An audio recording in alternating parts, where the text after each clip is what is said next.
Hello everyone. Just thought I'd quickly run through some DIY info on if you want to do your own SEO, so search engine optimization. Look, you've either got the time to do it yourself, and you can do it yourself if you're prepared to sort of go down the rabbit holes, or you've got the money to pay someone else to do it. In a nutshell, it's not brain surgery, but there are a bunch of things that you have to do to make it work. So I'm just going to run through this checklist, which is at the bottom of the website on my SEO search engine optimization services page.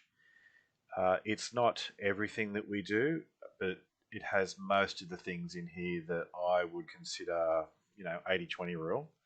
The 20% of the activities you really want to focus on to get 80% of the results. So without further ado, step one.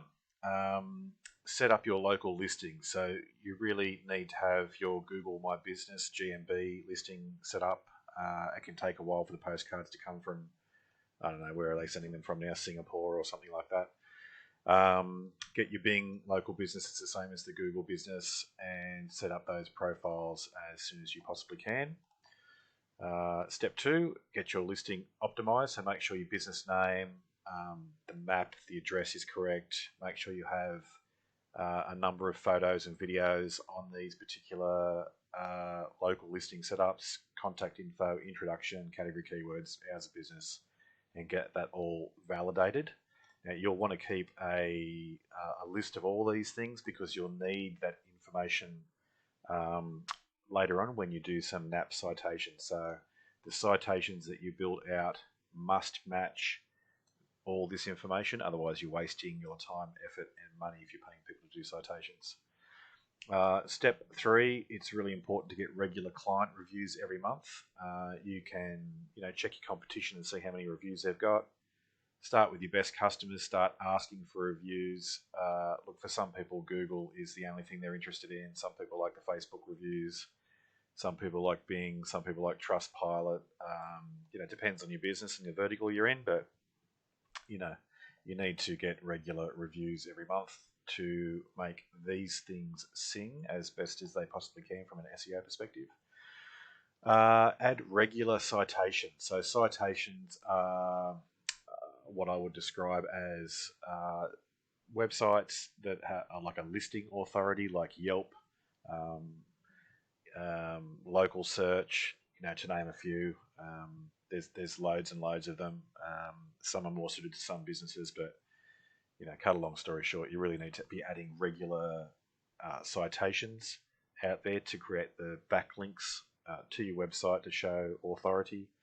I think we do like maybe 100 citations or something like that for $500 or something like that. Step five, you really want to be listed in industrial directories, i.e. if you are in a industry-specific directory alongside all the other industry-specific competition, it makes perfect sense, right? So an example of that would be the natural therapy pages for natural therapists and people who sit in that space, or if you're in the accounting space, you might want to be listed on specific accounting websites to make sure that those backlinks are all happening. Step six, you must have a separate page for every product or service you offer. Google ranks pages, not websites. I'm going to repeat that again because it's really important. Google ranks pages, not websites. So you really do need to have a separate page for every product or service you offer. It's incredibly important, and it needs to be unique. A unique set of text. I find generally business owners are the best people to write those pages, although you can pay copywriters to write them. I think maybe a 500-word article that's well written is $150, and goes up from there. Step seven, do you have long form pages, minimum 500 words? So all of your pages should have a minimum of 500 words. In most cases, we roll somewhere between 1,200 to 1,500 or more. If you go and have a look at your competitors and do a word count on their page, you can get a rough idea of what's working in that space. But long form copy sells more than short form copy, it always has. Step 8, optimize every page of your website. So identify your target keyword for every page. Create unique meta tags, title description for every page. There's lots of info out there now that says meta tags are not used by the search engines or SERPs. Our testing suggests otherwise still, as you know, most of the people in my line of work would agree that meta tags are still a thing we should do. Create keyword, oh, there's a spelling mistake. Create keyword rich URLs for every product or service page. Add keywords to headings, H1, H2, H3 headings. Add keywords to text, plus or minus 2 to 3%. Link to other pages from within the text, so internal linking. Optimize the images with correct title tags and alt tags, and maybe some geo tagging in there as well.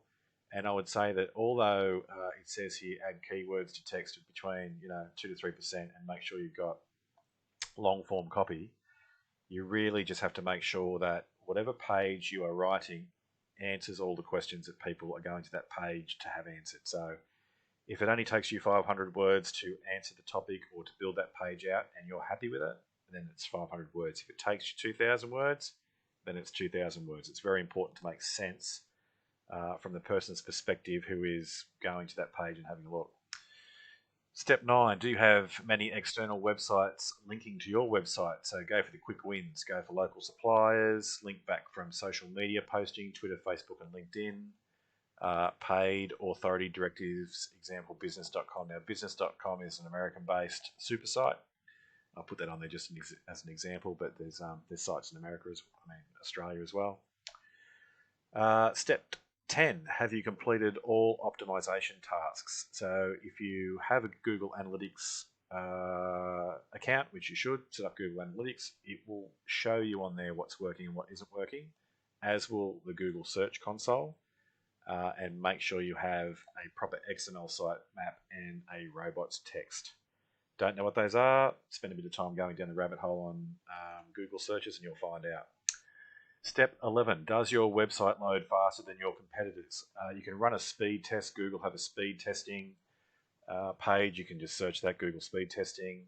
Switch to SSD hosting, it's much faster. But the underlying thinking around this is if you look at your competitor website and it's slow, maybe it takes 8 seconds to load, you only have to have yours loading at 7 to be better. Best practice in this sort of space would be 2 to 3 seconds. But if yours is faster than your competitors, happy days. Is your website mobile friendly? That's a bit of a no-brainer. So check the mobile friendly test. Set up a mobile site or switch to a responsive design. Is your website safe and secure? Step 13, switch to SSL certificates. Set up an anti-malware site seal or around safety and security. SEO, step 14, do you have a blog set up? Blogging is just talking about a topic. So, in the pest control world, you might choose a topic like what do flying termites look like, and you might write 1,200 words and have good images in that particular article, and you might upload it to your blog and do a bit of internal linking, do a bit of external linking, and that's essentially what you would do. So when I coach a client as to what they should write about in their blog, generally I would say there are 5 what we call frequently asked questions. So what are the 5 frequently asked questions? Each one of those is a separate article or separate blog. And what are the 5 should ask questions? So what questions should you ask if you knew what you should be asking? So, from the outside, from an external point of view, when you're looking at a business, you really don't know the questions that you should be asking. It's only those people who work in the business that, if they were to educate clients on the things that they should be asking somebody else in their line of work or their vertical, that's the should ask question. So there's 10 articles or 10 blogs you can kick off straight away.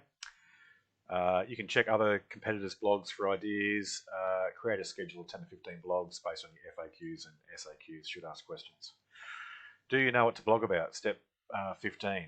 Are you targeting individuals or businesses? If you're targeting businesses, choose one of the followings: newsletters, how-to guides, buyer guides list, 21 ways to, best practice guides, case studies, screen capture videos like I'm doing right now, infographics, frequently asked questions. If you're targeting individuals, You might do how-to guides, local interest-based content, product videos, how to use this, how to use that.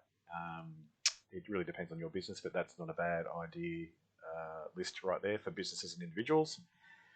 SEO step 16, is your content optimized for SEO and sharing? Does it have an attention-grabbing headline, target keywords, keywords in the meta tags, keywords in the URL, optimized images, link internally to other posts, link externally to authority content, add some buttons to share, check the mobile already, and check that your speed for loading is up to scratch.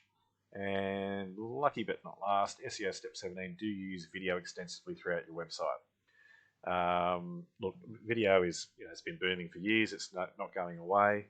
So if you do, if you're happy to appear on the video, because some people aren't, if you choose yes from the following, do whiteboard presentations, product or services descriptions, headshot interview stuff, talking, FAQ, hints and tips. If you're not happy to appear on the video, you could do something like I am, a screen capture, and I'm happy to appear on video. I'm just doing a screen capture anyway. You could do before and after examples, talking slides, cartoons. Have you optimized your videos for SEO? If yes. Next topic, if no, choose the keywords appropriately. Add keyword-rich title and meta tags in your YouTube videos. Transcribe the video and create a blog post with the video embedded in it, and optimize the blog post title, meta tags, headings, etc., etc. So, look, there's 17 steps to DIY your SEO. As I said, it's not brain surgery. It does take time. We charge $175 an hour to do SEO, but the thing that makes us a little bit different, I suppose, than most is that monthly we will send you a report on how many calls have come from our work. We'll send you a detailed list of what we've actioned for the month. So it's very much you pay this much each month. Here are the number of calls that we've produced in the month. So you can really get a good idea of your ROI based on the money you put into SEO. If I was to pay someone to do SEO for me, I know a bunch of people who I would pay, but they're all 150 plus an hour. So anyone that I think is good is 150 plus an hour, and it is what it is. But it is the rivers of gold. It's the holy grail of marketing. I've got a couple of different businesses, and we haven't paid for AdWords or Google Ads or any paid advertising for years now because our SEO is so good. So if you're interested, mate, that's how you do it yourself. If you don't have the time but have the money, we're happy to do it. Our minimum spend is $17.50 a month. It's month by month, no contracts. And that's all. Reach out if you're interested. Hope that helps.